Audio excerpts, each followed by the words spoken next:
If you can just the usual, if you can just introduce yourself and shout loudly, that would be great. Yes, Francis Goldberg, I'm Chairman Confor South West England. I mean, you stated that you are rather tardily considering banning ash tree imports when you've already let the disease in through reports through your department's incompetence. Not just ash passes, not just for ash disease, but through your complete failure to protect your department's failure over the last 10 years, 20 years, to protect the biodiversity integrity of this island by letting trees come in from whole Dutch nurseries, which have time and time again been found to be bringing disease or pests like the processionary motley. And now you hardly say you might possibly ban ash trees coming in through disease, but you have not mentioned oak trees from nurseries in Holland bringing the processionary moth or any multitude of other diseases. Is there a question, Francis? So when are you going to do something? Right, that's fine. That's a question. Why haven't you done something in the past? Well, we all do consistently to do something. Thank and you. You've done nothing. Nothing will come up. Thank you for your kind words about the department.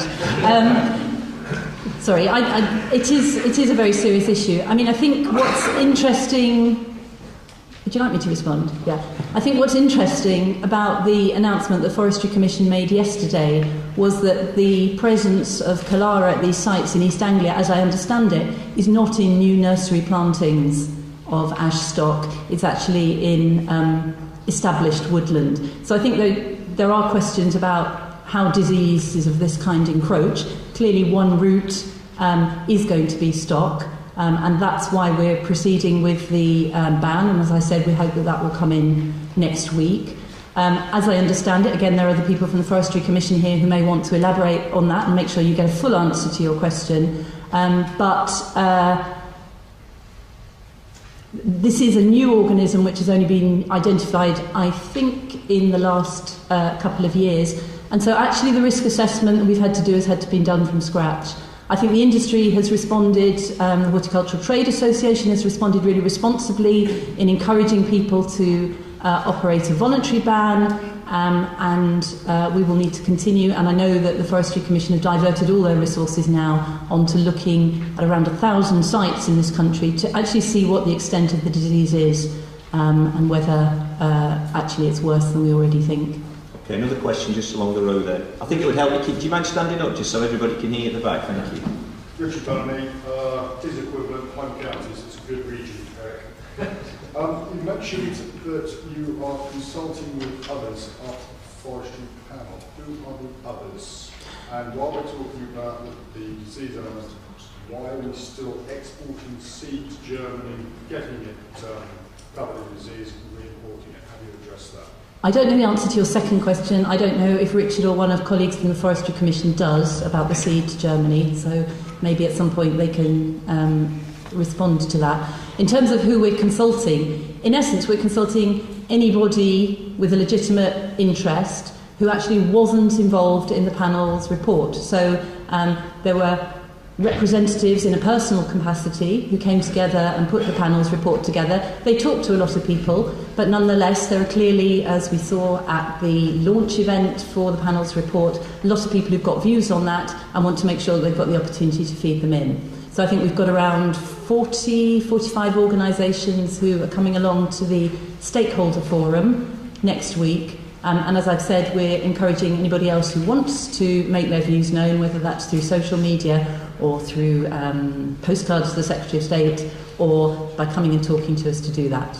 You would expect us to be as open as we possibly can on that. Okay. I've got a few hands up. Gentleman at the back with the beard. Thank you. Yes, sir. Julian Evans, Institute of Chartered Foresters. I appreciate you can't tell us the conclusions of your response to the panel, but can you assure us that you're going to take a long-term view so that our forest and the industry are not looked at again 5, 10, 15 years down the line?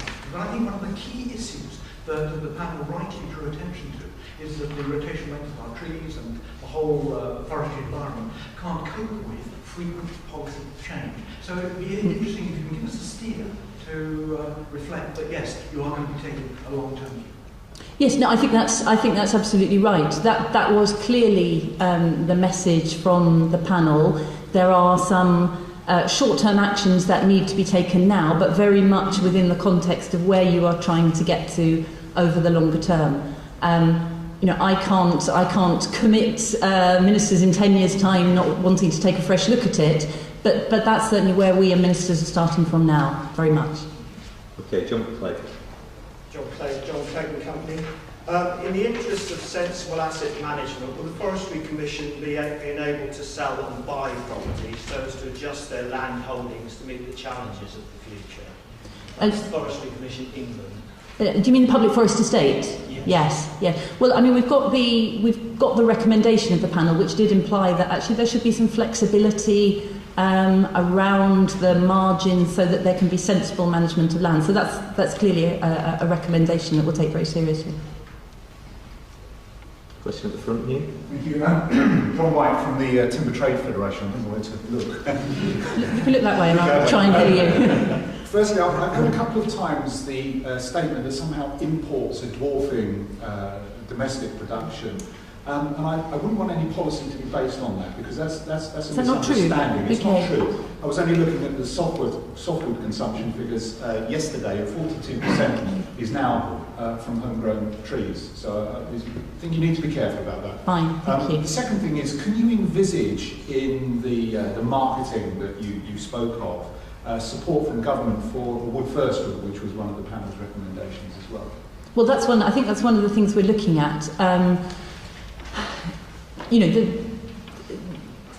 We've got a government in place that sort of looks quite hard at what it requires people to do. It's taking an increasingly a role in trying to encourage people to do the right thing, but not necessarily to regulate them or require them. That's true of local authorities as well as private sector.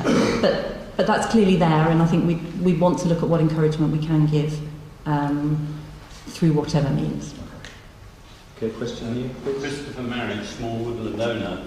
In the interest of more timber security and improving the 42% that we currently produce of softwoods, would the government consider making parity between hardwood planting grants and softwood planting grants, or even put it in favour of softwoods?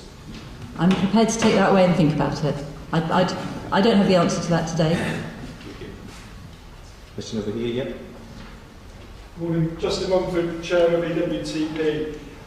Just as the government are looking to commit to the recommendations of the independent panel, there is a great danger that as the existing IDP programme ends and the transitional period to the new one starts, will leave the whole industry in hiatus, particularly on grant funding. Can you commit to a transitional fund that will support forestry in between the old grant finishing and the new grant starting?